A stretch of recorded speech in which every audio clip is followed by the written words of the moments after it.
Well, it's time for Community Corner, where we're going to highlight those stories that teach and inspire and help us to learn a little bit more about our neighbors here in Metro Atlanta. I'm Ron Jones. First, one group is having some fun while raising awareness for a very good cause. DeKalb County workers participating in a basketball tournament to raise money and awareness about the importance of mental health services. Now, the event allowed the community to learn about resources available in the county for anyone needing private care. Law enforcement officials, first responders, physicians, and other county supporters participated in the tournament. And many say they have a personal connection to the need for more mental health awareness. With the probation department, we deal with a lot of probationers, unfortunately, that have mental health issues, and we send our officers to CIT, crisis intervention training. So this helps the overall mission for everybody to help anybody and everybody who has mental health issues. Absolutely. So all proceeds from the tournament will help fund programs and services for the DeKalb County Magistrate Court and the Misdemeanor Mental Health Court. So that includes assistance with transportation, treatment, and academic-related assistance. Well, a huge honor for Atlanta's Spelman College. Students just won a $1 million grant for their school. Isn't that great? So this is all part of Goldman Sachs HBCU Possibilities Program. It's a 4-month finance training from banking professionals, and finalists, they teamed from 5 different HBCUs. They presented a case study to the top Goldman Sachs executives to compete for grants, and Spelman came in first place. On top of the $1 million grant for the school, the students were also awarded $15 million in scholarships and grants. Well, a 5th grader in Cobb County is now a published author, if you can believe that. Takari's book empowers students and teachers to talk about mental health. Our very own Cheryl Preheim has that story.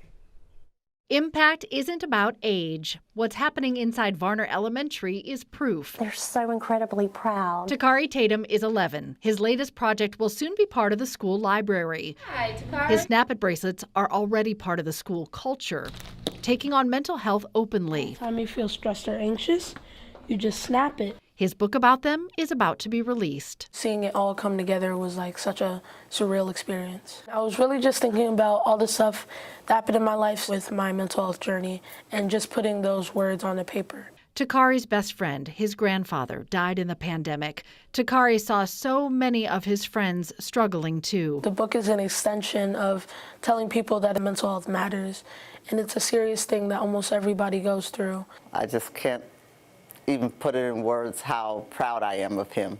Takari wrote this book in 1 week. Yeah, right. Of course he did. He was like taking dictation. It's like God was just giving him the words.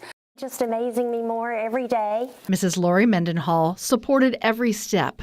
Now retired art teacher Robin Glover illustrated his book. So honored and so privileged. Principal Althea Singletar sees the reach of Takari's impact.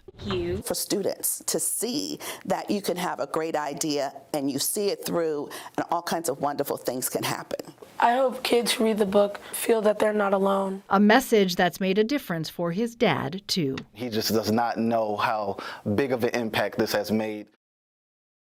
Check this out. At the top of the book, 11 Alive's Chesley McNeil wrote the foreword. Now, Takari visited 11 Alive to show Chesley his school project, and he wants to be a meteorologist. And there is the proof, the video proof, because he actually looks up to Chesley and he asked him to write the book's foreword. Well, the city of Dunwoody is expanding a project that's making the community a little bit more beautiful in little ways here. The city just completed phase 2 of its Green Light Art project. It invites artists to beautify green traffic signal boxes, and some of the art was even put together by Dunwoody High School students. And there are 5 new boxes that you can spot around the community, and the city even has an interactive map you can reference on its website. Well, as you're riding MARTA, check this out. Just pay special attention to the overhead announcements because they're not going to say like they normally do. But as 11 Alive's Christy Diaz reports, they're going to make you smile. She spoke with one of the new voices. A classic sound of the city is getting a refresh. North Springs MARTA train approaching the station. North Springs MARTA train approaching the station. 7-year-old Emmanuel Stevens isn't afraid to shout announcements from the platform. Red line train will MARTA train is approaching. MARTA train approaching. But when he's at school, you'll still hear his enthusiastic voice over the MARTA loudspeaker. Please help us to keep MARTA clean. That's me. Hope you enjoy your ride. And take that as the truth. Emmanuel is one of 18 Metro Atlanta kids who recorded messages that will air during the month of April for Autism Awareness Month. Autism Awareness Month is important to me because I have autism, and autism means to me that it's a special way of communicating and learning. Turns out there are many special things about Emmanuel, like the way he captivated riders on their morning commute. Check it. Let me do it with the right one. Good job, man. Great job. The Autism Transportation Project started in New York by a man named Jonathan Trichter. He said having kids with autism record public service announcements for transit systems just made sense. A lot of these neuroatypical kids come to language differently. It is not unusual for the first full sentence a child with autism says to be a public service announcement from a mass transit system that they take every day. What started as one day of announcements from kids in New York last April turned into nearly 100 kids nationwide recording announcements for 5 transit systems in cities across the U.S. Atlanta's MARTA is one of the 5. My name is Emmanuel, and I really like trains. Emmanuel's voice plays on a loop with other Metro kids, reminding riders to keep MARTA clean. How did that feel, hearing your voice? Oh, that feels great.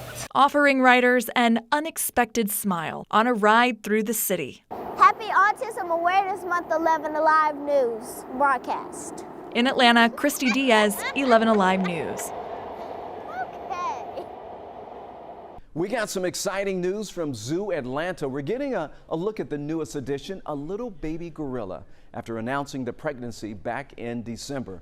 Now, the newborn came into this world 2 weeks earlier than expected, but officials said that it's healthy, it's strong, and nursing normally. Now, currently, the gender of the gorilla is not yet known.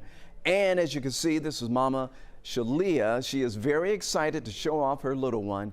This is her second baby, by the way, but this makes Willie B. Jr. a first-time parent, and he's been with the zoo since 1998.